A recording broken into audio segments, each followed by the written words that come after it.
Assalamualaikum dan salam sejahtera. Saya ucapkan kepada Encik Muhammad Syahrizad bin Said, pensyarah kursus MPU 3472, Kesedaran Hijau dan Kelestarian Komuniti, merangkap penasihat program yang kami anjurkan iaitu Laman Pendidikan Botani. Nama saya Rostina binti Baharudin dan hari ini saya ingin membentangkan laporan projek kami daripada kumpulan 5 yang bertemakan Ekosistem Mini Berimpak Maksimum, Belajar Kenali Alam Melalui Terarium dan Entomologi. Kami telah menganjurkan program lawatan pendidikan botani yang telah berlangsung pada 12 Oktober 2024 di Taman Botani Negara Shah Alam. Kami berkolaborasi dengan pihak Taman Botani untuk memberikan pengalaman dan pembelajaran yang unik kepada komuniti. Seramai 33 peserta daripada pelbagai peringkat umur telah menyertai program ini dan menunjukkan sambutan yang sangat positif. Dalam pembentangan ini, saya akan berkongsi butiran dan objektif program yang ingin dicapai, tentatif program, analisa SWOT, masalah sepanjang penganjuran program ini dan penyelesaiannya, serta impak yang telah kami lihat terhadap komuniti. Kami percaya bahawa melalui pengalaman praktikal seperti mencipta terarium dan memahami peranan serangga, kami dapat memupuk kesedaran mengenai kepentingan pemuliharaan alam sekitar dan biodiversiti. Tanpa melengahkan masa, saya mulakan dengan butiran program. Penganjuran program lawatan pendidikan botani oleh pelajar UNICEL yang terdiri daripada 9 orang pelajar termasuk saya sendiri, Rostina Baharudin, dan ahli pasukan saya yang lain iaitu Nur Syazwani binti Osman, Salsiawati binti Hadir, Zubaida binti Darawi, Farshini anak perempuan Ramakrishnan, Vivian Q. Weichi, Balkish binti Hawashkan, Lau Siu Ing dan Sri Durga Sunram. Melalui program ini, peserta mendapat pengalaman pembelajaran berbeza dengan menggabungkan aktiviti penerangan kepentingan, peranan, habitat serta ciri-ciri unik flora dan fauna melalui lawatan spesies halia di laman Zingiberalis dan Heliconia. Di samping itu, peserta juga berpeluang mempelajari cara penjagaan dan pemeliharaan tumbuhan tempatan ini dengan betul. Program ini bermatlamat untuk menyunting semangat dan kesedaran kepada komuniti tentang pemeliharaan alam sekitar, kepentingan tumbuhan dan serangga serta memberi kemahiran baru kepada peserta mengenai seni hiasan terarium yang secara tidak langsung memupuk kesedaran hijau melalui inovasi produk dan hasil kreativiti. Seterusnya, objektif program. So, kami ada menetapkan 4 objektif untuk program ini, di mana yang pertama, meningkatkan pengetahuan dan pemahaman mengenai ekosistem mikro melalui penciptaan terarium, di mana medium pengukuran objektif ini boleh dilihat menerusi penghasilan terarium yang terbaik yang menepati ciri-ciri lah. Okey. Objektif kedua, memupuk kesedaran kepada peranan serangga dan kepentingan biodiversiti, di mana medium pengukurannya adalah melalui kuis ringkas pra dan pasca program untuk menilai pengetahuan peserta.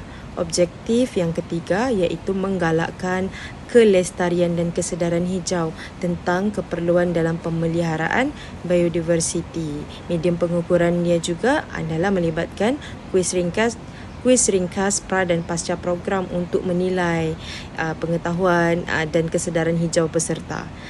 Dan terakhir, objektif keempat adalah penyertaan yang aktif peserta dan menyampaikan program secara hands-on dalam penciptaan terarium dan pengenalan kepada serangga entomologi, di mana medium pengukurannya adalah kehadiran penuh di setiap sesi. Baiklah, saya teruskan dengan perjalanan program. Alhamdulillah, program kami berjalan dengan lancar dan terkawal bermula daripada 9 pagi sehinggalah 12 tengah hari, di mana dimulakan dengan 8.15 hingga 8.45 pendaftaran peserta, kemudian sarapan ringkas dan kemudian 9 hingga 10 pagi lawatan pendidikan botani menunjukkan ketibaan di laman Zingiberalis dengan kesemua petugas di Taman Botani yang bertugas untuk memberi pendedahan dan ilmu serta berkongsi pengalaman. Dan kemudian peserta juga dibenarkan untuk memegang dan menghidu sendiri tumbuh-tumbuhan yang unik, mempunyai bau yang unik, seperti ada tumbuhan yang daun tetapi dia berbau garlic, bawang putih. Ada tumbuhan yang berbentuk seperti mangkuk yang mana digunakan survival kalau berada sebagai salah satu untuk bertahan hidup apabila di dalam hutan. Digunakan daun tu untuk mandilah, sebagai alat untuk mandi. Dan kemudian ada ni pokok yang unik di mana bunga dia boleh dimakan dan mempunyai rasa yang masam. Dibenarkan untuk petik sebab petugas sendiri memberi ruang dan pengalaman untuk merasai. Dan kemudian sesi bergambar di laman Zinji Beralis. Dan kemudian pukul 10 pagi sehingga 10.50 pagi adalah sesi kenali entomologi daripada petugas di sana. Diberi pendedahan mengenai serangga, kupu-kupu dan rama-rama. Dan kemudian setelah itu ada rehat seketika 10.50 hingga 11 pagi dan kemudian sambung dengan sesi yang terakhir di mana 11 hingga 11.50 pagi bengkel mencipta taman mini terrarium di mana dibekalkan dengan peralatan yang Taman Botani sendiri menyediakan, di mana telah melanggan package terrarium, package orchid. Okay.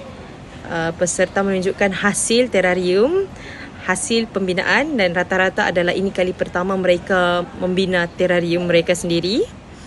Dan bukan sahaja dewasa tetapi yang kecil juga rasa menarik untuk mengikuti program ini. Dan kemudian sesi penyampaian hamper kepada hadiah kepada pemenang kuis, kepada Taman Botani Shah Alam. Dan kemudian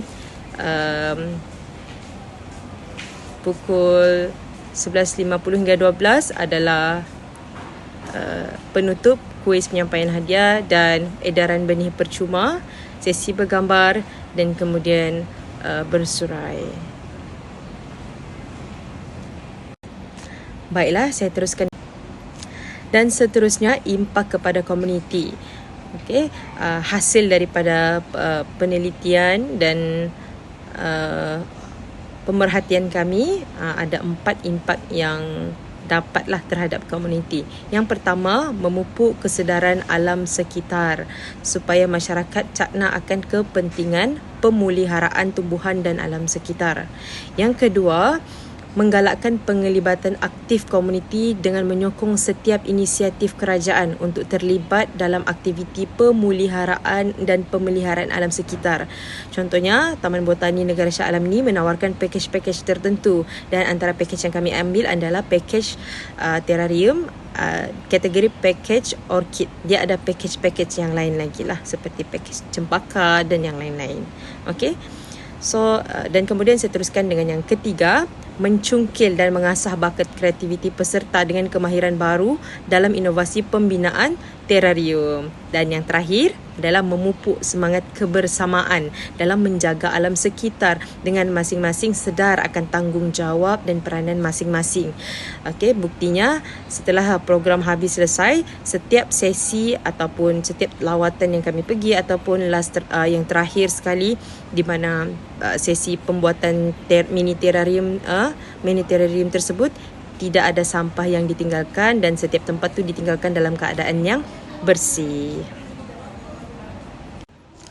Saya teruskan dengan analisa SWOT, SWOT atau lebih dikenali S, strength, kekuatan, W, weakness ataupun kelemahan, O, opportunities ataupun peluang, dan T adalah threats ataupun ancaman.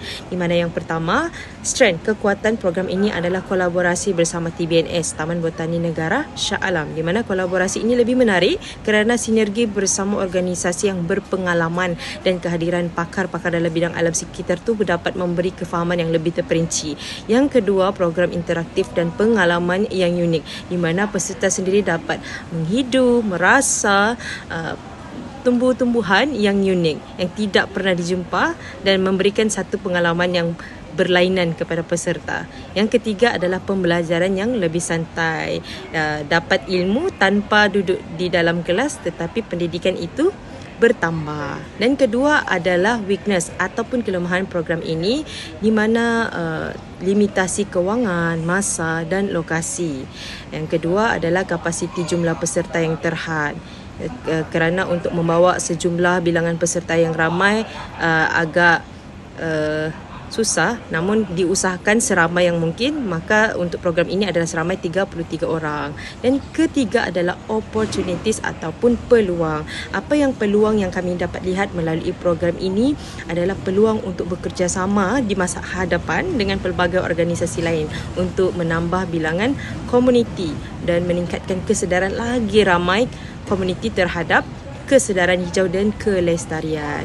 Okey, yang peluang yang kedua adalah peluang pendidikan yang formal dan tidak formal. Maksudnya peluang pendidikan botani ini untuk diserapkan secara formal adalah satu peluang lah, idea untuk dimasukkan dalam pendidikan formal ataupun tidak formal pun boleh. Yang keempat, terakhir adalah threats, ancaman, di mana yang pertama sekali ancaman adalah faktor cuaca. Sebenarnya pada 12 Oktober ia tersebut dijangkakan cuaca hujan, namun alhamdulillah cuaca pada hari tersebut adalah sangat baik, dan ramalan itu sebenarnya hujan, tetapi pada waktu malam. Pada hari kejadian cerah sahaja 9 pagi sampai 12 tengah hari. Kedua adalah kenaikan harga barang. Kenaikan harga barang di sini lebih kepada pembelian hamper untuk peserta dan harga package itu tersebutlah. Namun dapat dilaksanakan dengan baik. Yang ketiga adalah kurang sambutan pada mulanya. Namun akhirnya setelah promosi digiatkan dan sebagainya, ahli keluarga peserta sendiri diajak, maka jumlah peserta amat positif lah.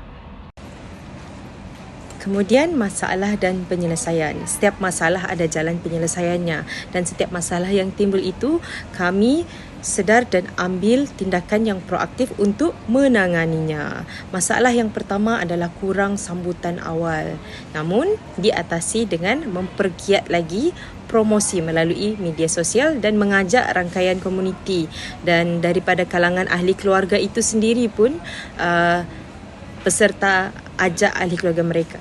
Okey, dan yang kedua adalah penyelarasan ahli jawatan kuasa dan logistik, di mana terdapat kesukaran dalam penyelarasan AJK, namun ditangani dengan komunikasi aktif melalui kumpulan WhatsApp dan mesyuarat dalam talian, dan pembahagian tugas itu disusun semula. Okay. Yang ketiga adalah kekurangan pengalaman peserta dalam pembuatan terarium. Namun rata-rata adalah sememangnya ini adalah pengalaman kali pertama membuat terarium. Namun dapat diatasi kerana sebelum membuat terarium ada demonstrasi awal diberikan, dan fasilitator pun disediakan setiap kumpulan. Okay? Yang keempat, dari segi pengurusan masa aktiviti, namun ditangani dengan cara masa itu dipantau dan memastikan tentatif itu berjalan mengikut yang masa yang ditetapkan. Okay? Dan yang terakhir adalah sukar untuk mendapatkan tajaan sumbangan, di mana diatasilah dengan mengenal pasti penaja yang berpotensi dalam kalangan peserta sendiri yang mempunyai minat yang seiring dengan program yang dijalankan. Kesimpulannya, program lawatan botani, entomologi dan terarium telah mencapai kejayaan yang luar biasa dengan sambutan positif dan impak yang mendalam kepada peserta. Melalui aktiviti ini, peserta bukan sahaja belajar tentang flora tempatan, tetapi juga mempererat hubungan mereka dengan alam. Maklum balas menunjukkan keberkesanan program ini dalam meningkatkan kesedaran tentang pemeliharaan tumbuhan dan memberikan kemahiran yang praktikal. Kejayaan ini menunjukkan bahawa usaha bersama dalam menjaga alam dapat memberikan perubahan yang positif. Tambahan pula untuk pengetahuan Encik Shahrizad, program yang kami anjurkan ini telah mendapat perhatian media. Yang pertama daripada Malaysia Gazette sendiri, kewartawanan membuat liputan mengenai aktiviti kami dengan tajuk Belajar Kenali Alam bersama pelajar UNICEF, di mana yang kedua, Taman Botani Negara Shah Alam sendiri memberi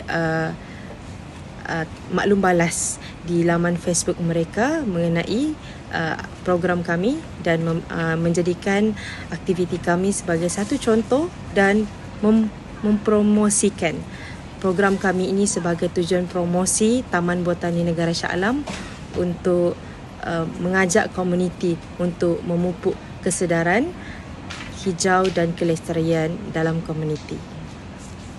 Dan sekian, terima kasih.